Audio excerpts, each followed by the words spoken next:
Poursuit l'analyse, cette fois avec Frédéric Méran, qui est directeur du Centre d'études et de recherche internationale de l'Université de Montréal. Bonsoir, Frédéric. Bonsoir, Esther. Bon, je vais poursuivre avec vous sur le rôle du Canada dans ce conflit entre la Russie et l'Ukraine. Il y a eu, on le sait, plusieurs sanctions prises par le Canada. On s'attend à ce qu'il y en ait d'autres sous peu. Qu'est-ce que vous pensez de la réponse générale du Canada face à ce conflit jusqu'à maintenant? Bon, d'abord, on peut dire que le Canada a été un des premiers pays à mettre de l'avant l'agression de la Russie en Ukraine et l'importance de se mobiliser collectivement contre cette agression. Le deuxième point, c'est que le Canada est aujourd'hui très bien aligné sur l'ensemble de la communauté occidentale, essentiellement les États-Unis et l'Europe, qui adoptent des sanctions tout à fait comparables et compatibles avec celles du Canada, c'est-à-dire qui mènent à la fois à isoler la Russie sur le plan économique, à toucher son économie de manière très, très sévère, à isoler également la Russie sur le plan diplomatique et à apporter une aide sous forme, par exemple, d'armes à l'Ukraine, sans évidemment être impliqué sur le terrain, ce qui aurait des conséquences évidemment beaucoup plus graves. Oui, parlons-en justement de ce qui se passe sur le terrain, parce que les délégations russes et ukrainiennes s'apprêtent à se rencontrer pour une deuxième ronde de pourparlers. La Russie avance même la possibilité d'un cessez-le-feu. Qu'est-ce que vous espérez de ces nouvelles négociations de votre côté? Honnêtement, pas grand-chose. Si la Russie cherche un cessez-le-feu, c'est essentiellement pour regrouper ses troupes et se donner plus de temps pour poursuivre dans l'atteinte d'un objectif qui n'a pas changé pour Vladimir Poutine. Il s'agit à la fois de détruire toute la capacité militaire de l'Ukraine et de renverser le gouvernement. Tant qu'il n'aura pas renversé le gouvernement Zelensky, il est improbable que la Russie accepte de faire des concessions réelles. Elle continuerait à occuper, en tout cas, une partie importante déjà du territoire de l'Ukraine. Est-ce que vous pensez encore que ce conflit peut se régler par la voie diplomatique?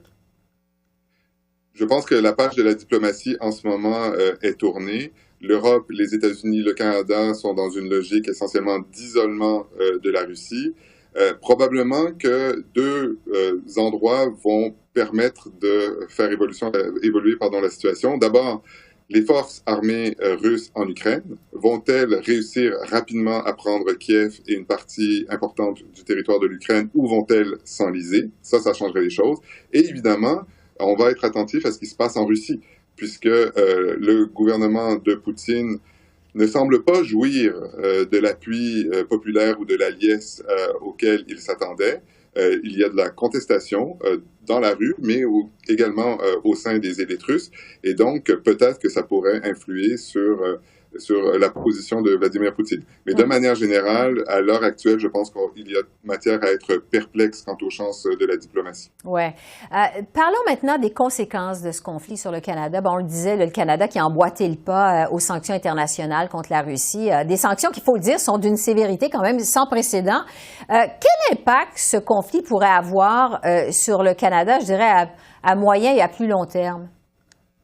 Sur le Canada, l'impact ne sera pas très important, ni sur le plan économique, ni sur le plan politique. Pour les Européens, l'impact est énorme parce que leurs économies sont davantage intégrées à celles de la Russie, parce qu'il y a la question énergétique, évidemment, qui les touche, même si pour le moment, il n'y a pas de sanctions sur l'approvisionnement de gaz.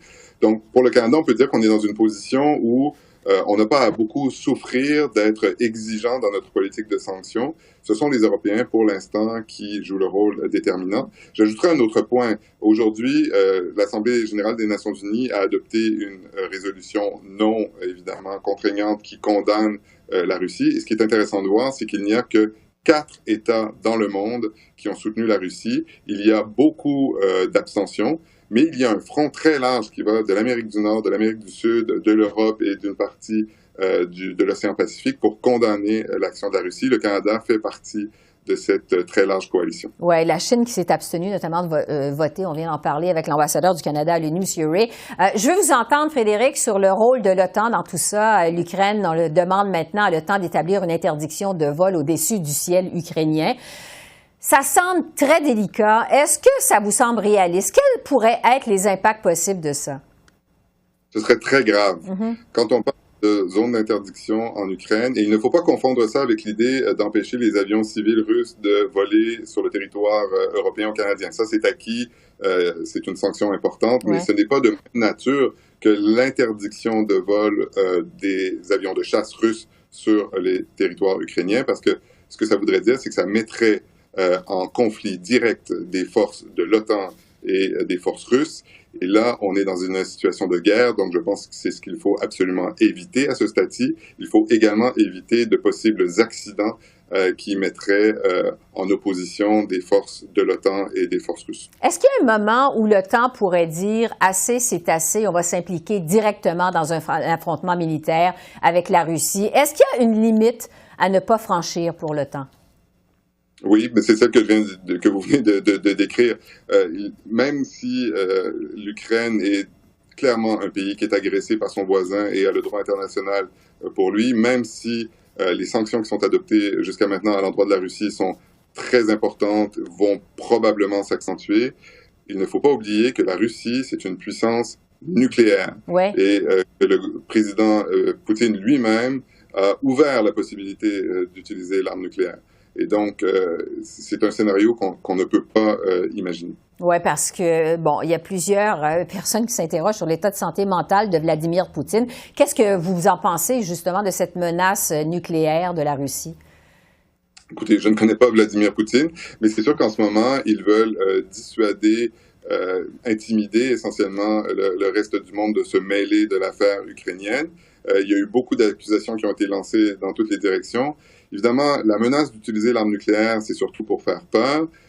Ça pourrait aussi prendre la forme, par exemple, d'une opération plutôt tactique ou d'un usage plutôt tactique des armes nucléaires qui n'aurait pas des conséquences globales, mais qui lancerait le message très clair que la Russie est sérieuse et elle est prête à tout pour préserver sa zone d'influence. Donc, moi, c'est vraiment un langage qui m'inquiète, mais qui n'est pas étonnant au regard des actions absolument inouïes que la Russie a menées jusqu'à maintenant en Ukraine. C'est pas rassurant, en tout cas. Frédéric Meyrand du Centre d'études et de recherche internationale de l'Université de Montréal, merci beaucoup de vos lumières. Merci. Merci, bonne soirée. Au revoir.